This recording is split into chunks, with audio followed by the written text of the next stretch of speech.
Happy morning, happy afternoon, and happy evening to my Nanbas and Nanbis. This video is not about the movie Matrix, but like the movie, they will give the blue pill and green pill in your exam. The examiner is going to pick a pill and give it to you out of these 9 matrices, guys. So in this video, what I've done is I've collated all the matrices from each of the chapters, from all the 5 chapters. I've collated all the matrices, and we will quickly revise all the concepts, the pointers which is there inside the matrix, and also alternative names if there is any for each of the matrix. If you already know the matrix, please do it like a tick mark activity and keep marching forward. And if you don't know the matrix, I don't want you to panic, guys. I want you to have the mindset that at least now I am able to study this, so if they ask in the exam, I will be able to get the full marks. I want you to have that mindset and keep marching forward.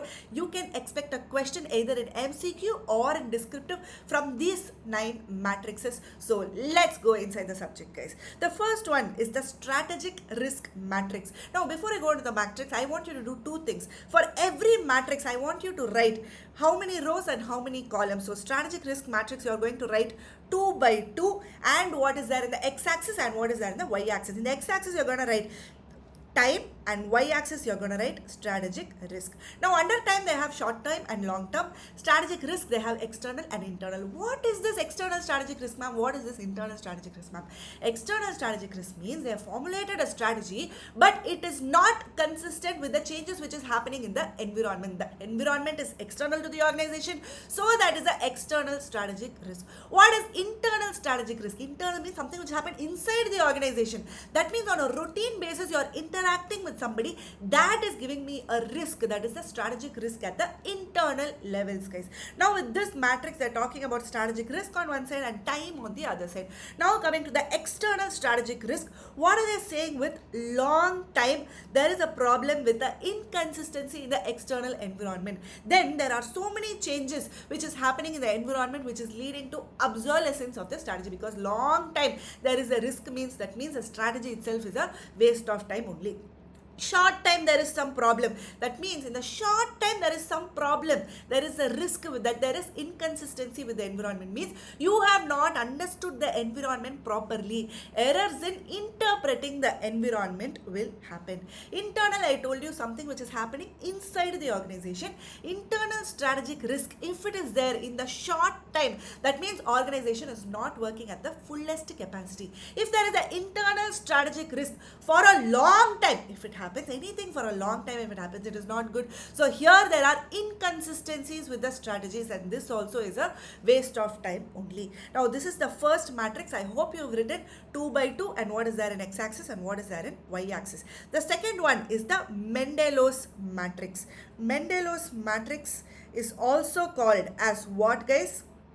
It is called the power index matrix. Here also again 2 by 2. In the x-axis, you're going to write interest in the organization, and y-axis you're going to write power. Now here what are they saying? Who has the highest power and highest interest in the organization? They are called as key players. That means they can be shareholders, board of directors, CEO, CFO, all the white collared employees. They are the key players who have the highest power and highest interest in the organization. What will they do? They are involved in the decision making.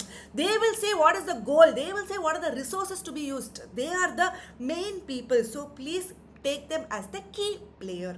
Now if they have high power but they are not much interested, like your banker, government has high power, but are they really interested in the affairs of the company? No. And customers also, keep them satisfied. How are you going to keep them satisfied? Please consult with them on a timely basis, otherwise they are going to be a hindrance for your strategic choices. Who are these low priority people? They don't have power, and also they are not interested. All these media people, business magazines and all, no need to engage with them. You can just generally occasional communication if you have more than enough, and just monitor as to what they are writing about you. Other than that, you don't have to disturb them. Who are these keep informed people?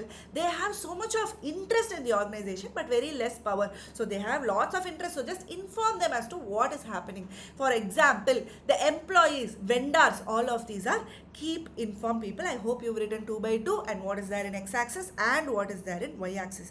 The third one is talking about the strategic group mapping. This is the only matrix which has 3 elements, guys. 3 elements. Why am I saying this? Here you can see the range of products. Here you can see the reputation among consumers, but please read this line. They have drawn the circle in different sizes. That says something about the circle.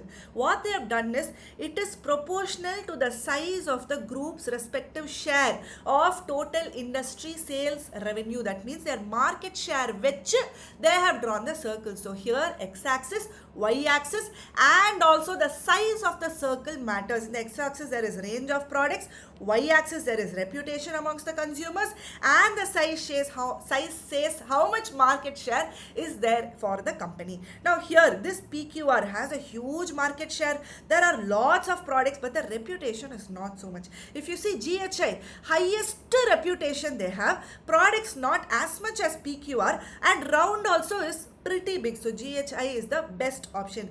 ABC, if you see, ABC also is one of the highest reputation, but range of products is very less. Does not matter. They have high reputation. DEF, if you see, they have not much of range of products, but decent level of reputation they have. Like that, you can see with the size of the round and with the x-axis and y-axis. This is the strategy group mapping, the only matrix with 3 elements with it. The next one is the generic strategies by Michael Porter. Generic strategies by Michael Porter nu sonnale, what you have to think is, what is it cost leadership, differentiation, and whether it is focused or not. Now this is also a 2x2 matrix. Now in the x-axis they are going to talk about competitive advantage, and in the y-axis they are talking about competitive scope. Scope means who are they targeting, narrow target or broad target. Competitive advantage means how are they beating the competition by reducing their prices or having a differentiated product. So low cost product is reducing the cost or prices, and here differentiated product is very different. So now in this axis, just see, whenever there is a narrow target, they are focusing on a very narrow target. If it is narrow target, it is always focused. Now you will have to see whether it is focused cost leadership or focused differentiation. When will it be focused cost leadership? When there is low cost, it will be focused cost leadership. If it is differentiated products, it will be focused differentiation. So remember, if it is narrow, it is focused. If it is low cost, it is cost leadership. Narrow, it is focused. If it is differentiation, it is focused differentiation. Now broad target is very easy. Now you're going to see if it is low cost or differentiated. Low cost means cost leadership, differentiated means differentiation. I hope again you've written what 2x2 and what is there in x-axis and what is there in the y-axis, guys. The fifth one is the Ansof's product market growth matrix. Now in the Ansof's product market growth matrix, again it is a 2x2 matrix. On x-axis they are talking about products, whether it is existing product or a new product, and in the y-axis it's talking about markets, whether it is existing market or new markets. What are they telling here? If it is an existing product in the existing market, the example they have taken is Gucci, guys. Gucci is a luxury clothing brand where they sell the clothes for 1 lakh, bags for 1.5 lakhs, built for 50,000. Very high luxury, very high prices also. Now with that example, all the 4 matrices, you will be able to do it. Gucci, a luxury clothing brand selling its luxury clothing in the European market. Gucci is from Europe only. Here with new designs they are doing. If it is new design already in Europe, so existing market, same product only, they are just changing the design, so it is market penetration.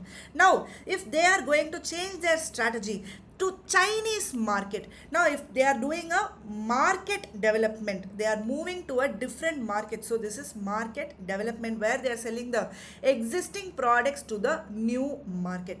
The third example is talking about, now till now they are selling only luxury clothing. Now suddenly they want to move to casual clothing, also streetwear and all of those things, casual clothing, but in the same European market. So here existing market but new product, casual clothing, so it is called as product development.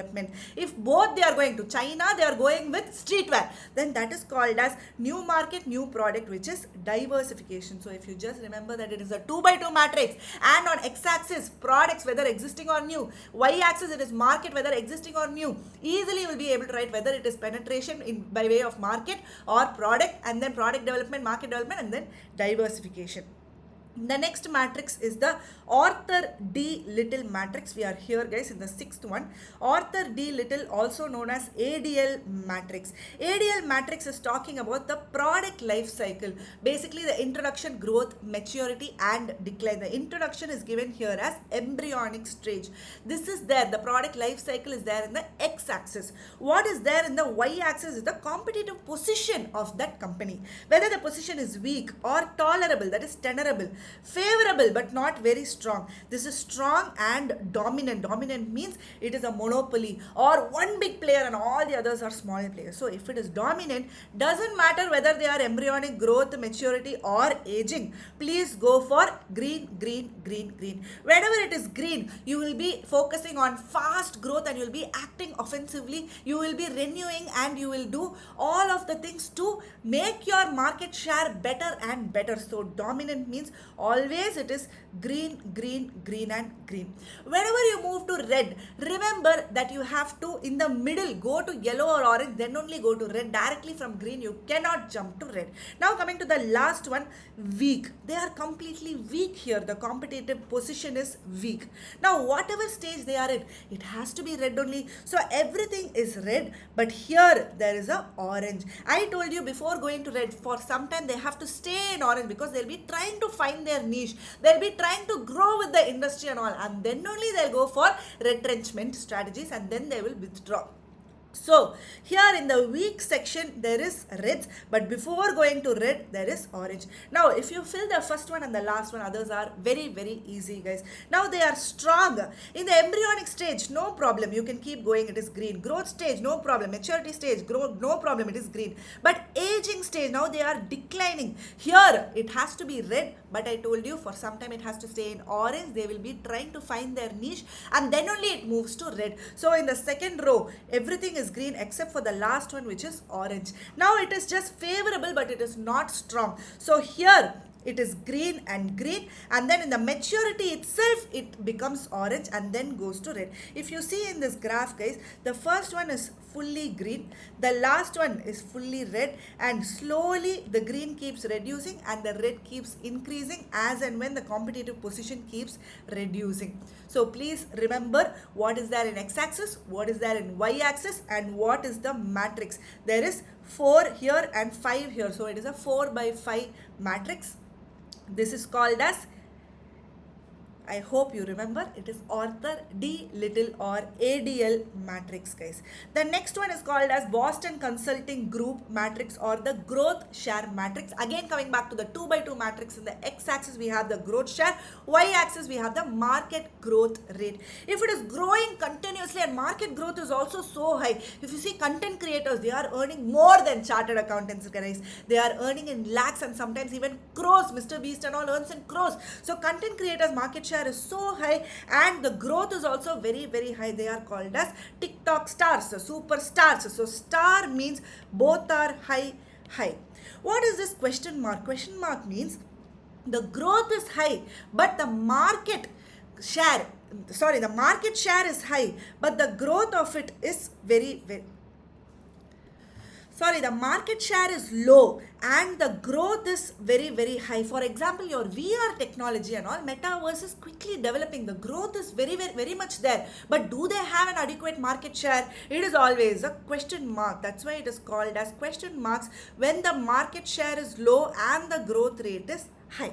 The next one is called as cash cows. Cash cows means the market share is high and the growth rate is low. For example, if you see Google search, everybody is using Google search. They have a good market share, but are they growing year on year? No. Existing people only will be using that Google search. Same way for Microsoft MS Office. Existing people will be using, but they have the highest market share. This is where they can make a lot of money. It's called as cash cows, guys. The next one is called as dogs, where both are low. Market share is also low, market growth rate is also low. Here your floppies, DVDs, landlines, where there is no growth and market share is also very very negligible or even out of the market. Now here this is a 2 by 2 matrix. X-axis has market share, y-axis has market growth rate. Please remember, guys.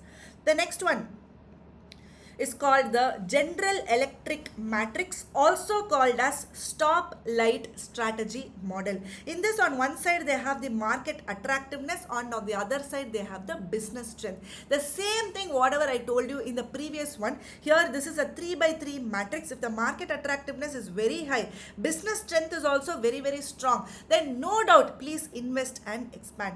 If market attractiveness is very high and business strength is average, you can still invest and expand. It is green, but I told you before going to red, you have to stay in yellow or orange for some time and then only go to red.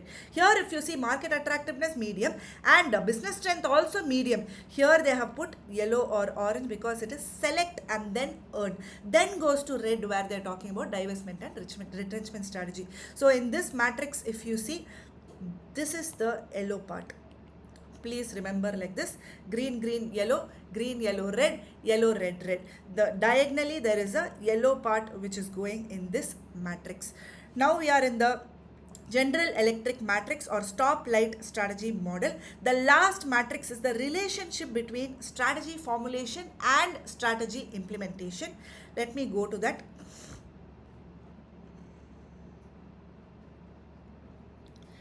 Now here if you see, what is important? Formulating a plan is important, or implementing that plan is important. Let us see here. In your studies also you would have made so many plans, but did you implement that? That is always a question mark. Now with that, if you read this, you will definitely understand. I hope you've already made note. This is a 2 by 2 matrix. On one side there is strategy formulation, and on the other side there is strategy implementation. Now if there is a sound formulation and sound implementation, formulation is effective and implementation is also efficient, then it is green. You can thrive.